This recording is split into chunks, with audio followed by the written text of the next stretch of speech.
BAM is a communications agency that believes stories move the world. We move stories forward for technology-driven brands that challenge, change, and create entire industries. Today, on the Dear BAMf podcast, we're chatting with Cliff Worley, Senior Director of Portfolio Growth Marketing at Kapor Capital.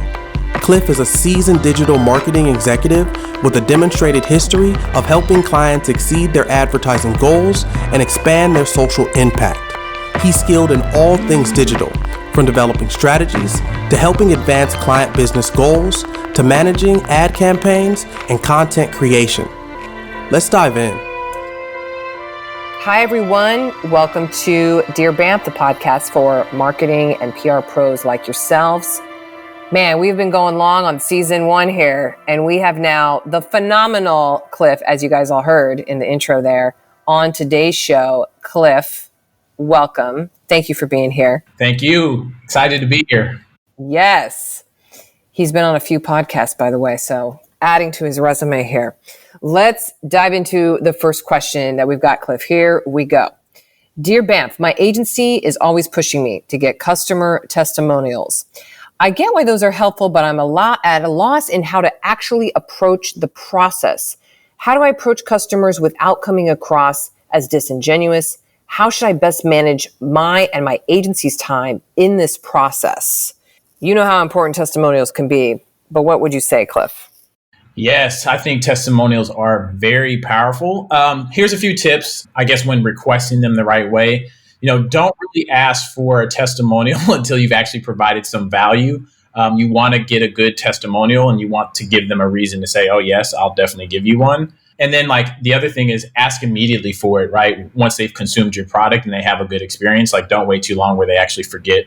The ones that are just kind of raw right in the moment are the best. A couple other things to keep in mind. Make it easy for them to provide the testimonial. And what I mean by that is give them multiple options, whether it be send us an email, a text, audio clip, video clip, let them know you'll transcribe it if possible. So just make it super, super easy for them.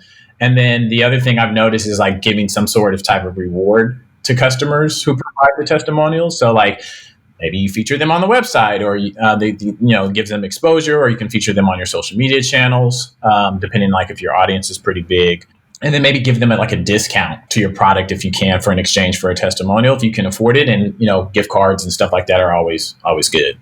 Yes, people like the extra goodies if they can get them, for sure.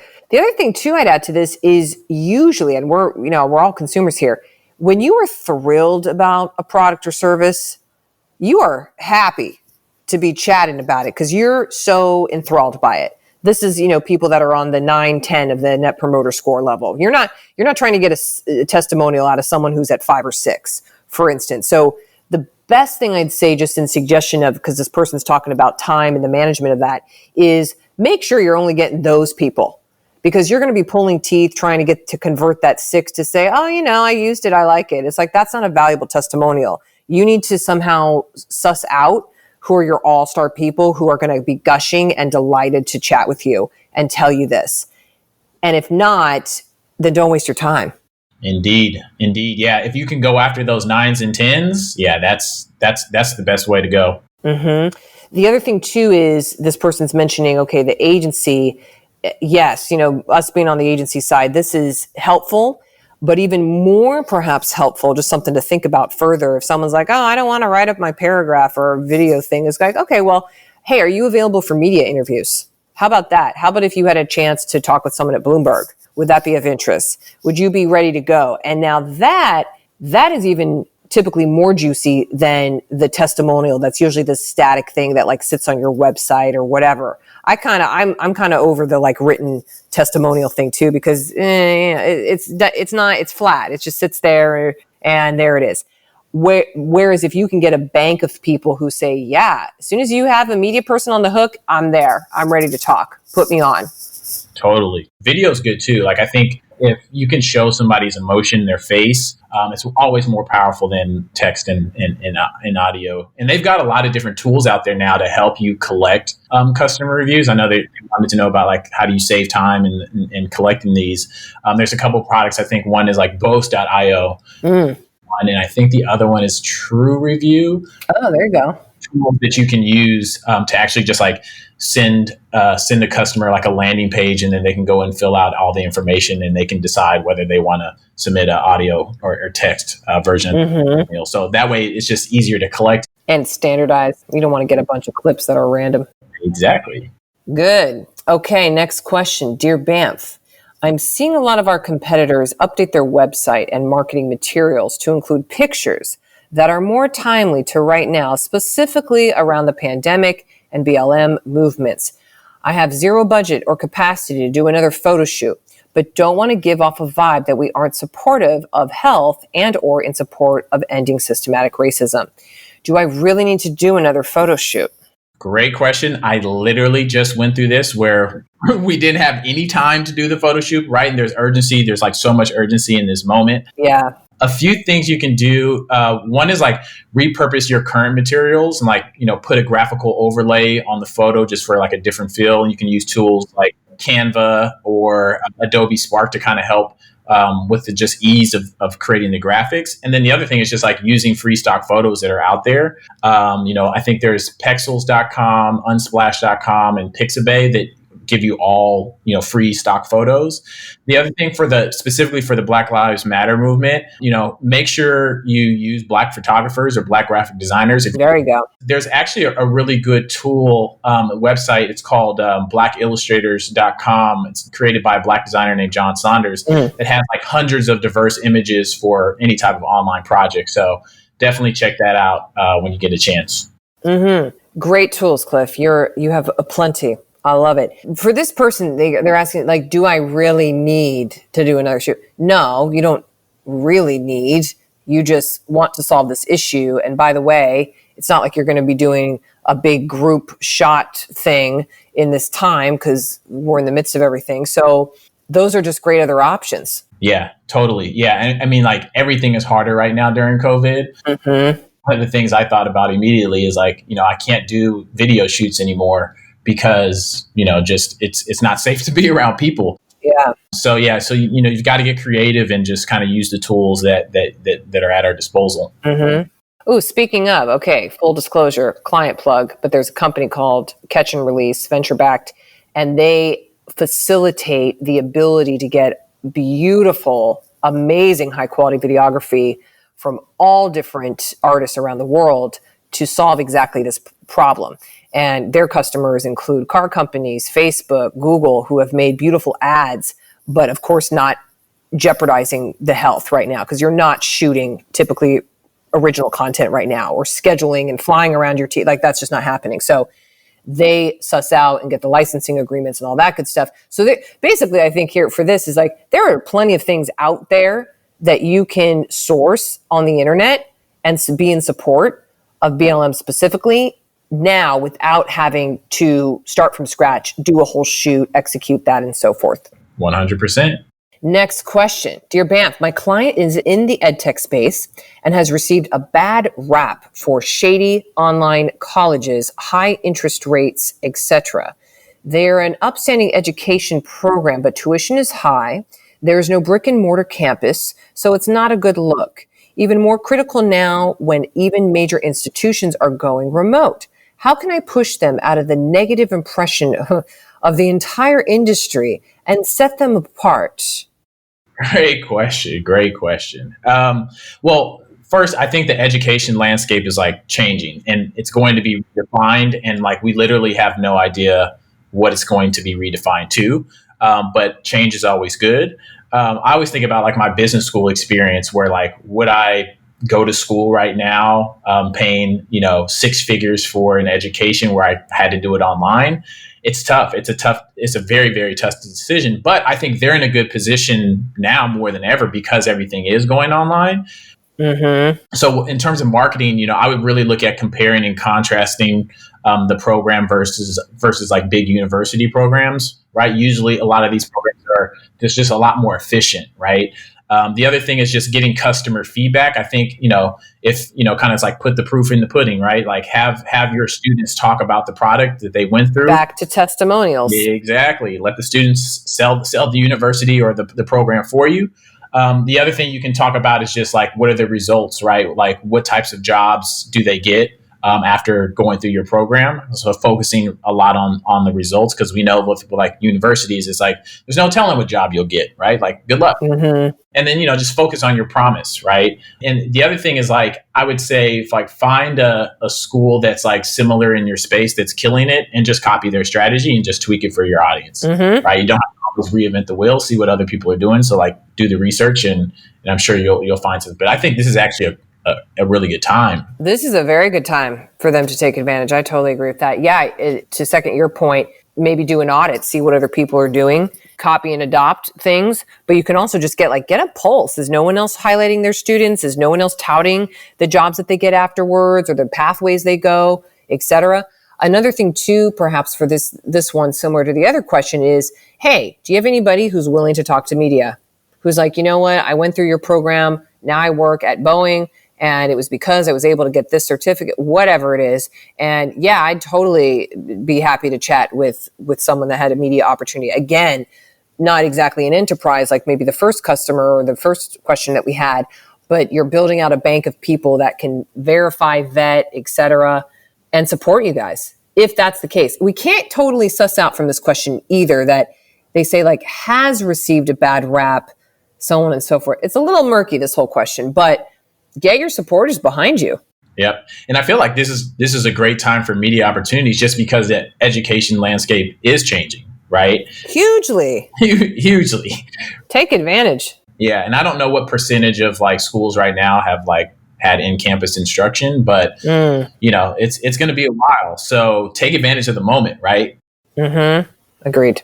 Okay, last question here, Cliff. Dear BAMf, I'm looking at ways to launch more of a community among our users, some of which really love our product. We serve freelancers and make their jobs easier by taking care of admin, payments, etc., reminders that they usually would have to do themselves. As I'm head of marketing, my executive team is looking at me to come up with some ideas for marketing towards more of a community than traditional other means like SEO, product reviews, pay-per-click, etc. I'm much more experienced in the latter. Cliff. Yes. Community building. Well, once again, because we're in the middle of COVID right now, community building online is very, very important. Mm-hmm. And I think that, there's really two platforms that I would recommend to kind of go down. And one is like a private Facebook group or a private Slack channel. And I would actually just survey your audience to see what platform they prefer, because sometimes like people don't have a Facebook account, or they might not have a Slack account. So just kind of see before you make that decision and just say, hey, here's what we're going to do. So survey them, and create a plan for it, right? Like have a specific purpose, make it appealing. What do they get? Do they get to network with each other, resources? The other thing is you want to make sure that you get people to join it. So think about your strategy on how should I get somebody to join the group.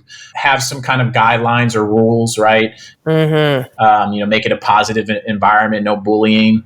The other key and piece is like, you've got to moderate it, right? You've got to get in there, welcome people to the group, answer different questions. You want to always keep that conversation going. And I think the other thing is that like, as these groups grow, they just kind of become self-sustaining, which is always nice to see. So that way, you have, customers that are answering other customers' questions, and you kind of really build this community. Agreed. This is so close to what we're working on here. I have a Slack group that's all with the VC comms people, which Cliff, you're in there. Yeah. You're in there. And a lot of people who've been on this podcast have been and participated in that. And so I'm in there every day. Yep. Chiming on things, posting stuff, because someone's got to be the spark that gets it going. I've talked with other people who have Slack groups. They're like, oh, it's kind of quiet on there. I'm like, you got to feed that thing every day if you're going to moderate it. And then there becomes this tipping point. I feel like this is what we have now, where now suddenly other people are chiming in, and there's a whole conversations going that have nothing to do with you kicking it off. And that's how you're seeing a thriving community. But man, does it take work. Yeah. If you're going to do this, person who wrote in, you're going to need to convey to this team, like, this is going to be my a big dedicated function of what I'm going to have to do. And also, if you're there to sell your stuff, not good. Yep. You can't have it be in primary service of just serving, buy our stuff. If it's an ad in there every day for you, that's not going to go well. Yeah. Yeah. I totally agree that like building a community, it's a time consuming thing. And, it's not just something like, hey, I always tell people when they say, hey, can we just create a Twitter account for one of our new projects? It's like, well, you got to have somebody to manage that whole entire thing. So just make sure you dedicate resources to this, because otherwise, you might as well not do it. Exactly. And then it'll fall on the vine, and then everyone's mad, and then you're back to going to pay-per-click per what this person wrote. Yep. Oh, man. So the other interesting thing that I've seen is like I'm always watching to see what Facebook does. And in February, when the Super Bowl happened, they ran an ad to promote Facebook groups. So I feel like they're going to be really pulling down on building, kind of Facebook groups. So I think it's a really good time to kind of build around that feature, because I can see just through their kind of small news releases that they're building out these features for specifically how to manage these private Facebook groups and make it pretty easy. So definitely, if you want to attach on to the Facebook group, I would look into that. Yeah, they seem to be doubling down on that as a group effort, because I think that just the one-on-one stuff and you having friends, I mean, that's circa 2002. Right. So they got to be evolving. Yeah, it's kind of like it depends on like what experience you want the community to have, because Slack is very there's text, there's GIFs, there's links, but if you want I guess a more collaborative experience, a Facebook group might be a better way to go. But Slack groups are just hot right now because it's just quick, right? It kind of already works into what your workflow already. So like, I prefer Slack groups, but me too. And this person's saying they're working with freelancers. So I imagine like they're already plugged in with maybe some of their clients. They're savvy to tech and whatever else. So you might want to go with the Slack group. The other thing is though, in considering this, and this is just taking a page from what we've done and what I've observed is, okay, you can't just have one vehicle. You can't just have like, oh yeah, I run the Slack group. It's like, well, that's one of the foundational points, but what else is happening? Obviously, you're not meeting in person anytime soon, but are you doing something once a month to bring people together? Are there other things happening beyond just, okay, you all chatting in some kind of room? That's the starting point of a community, but back to your point of like how much time this takes, it is a whole other consideration of the other aspects that are going to bring people together. Yep, totally. Yeah, no, and I think the other thing is like they're really good for researching your customer, right? You can always survey them and see what they care about, see what they want, so that way you can build a better product, right? So it's like, hey, what's your favorite feature of our product? And then you kind of expand on that. It's just a really good way to get the pulse, on your actual customer. That's true. Well, Cliff, we have solved all the problems for today in the realm of comms and marketing. Awesome. Thank you for being on. Thank you for the time. I know your job's rather newish, so you're just trying to get everything up to speed. It's a lot. This is great. Thank you, Cliff. Appreciate it. All righty. Thanks for listening to Dear BAMf, the advice podcast for PR and marketing pros like you. Our show is created by BAMf, a PR and marketing agency headquartered in San Diego and New York City. The music you're enjoying today was composed by Tiffany Dizon, produced by Daniel Kessler, and played by San Diego Symphony's Art of Alarm. Thank you to our podcast production team at Citizen Recording. If you have a tough PR and marketing question you'd like us to answer, please write to us at bamtheagency.com/Dear BAMf. Don't forget the F. We'll be back next Monday with another episode of Dear BAMf. Until then,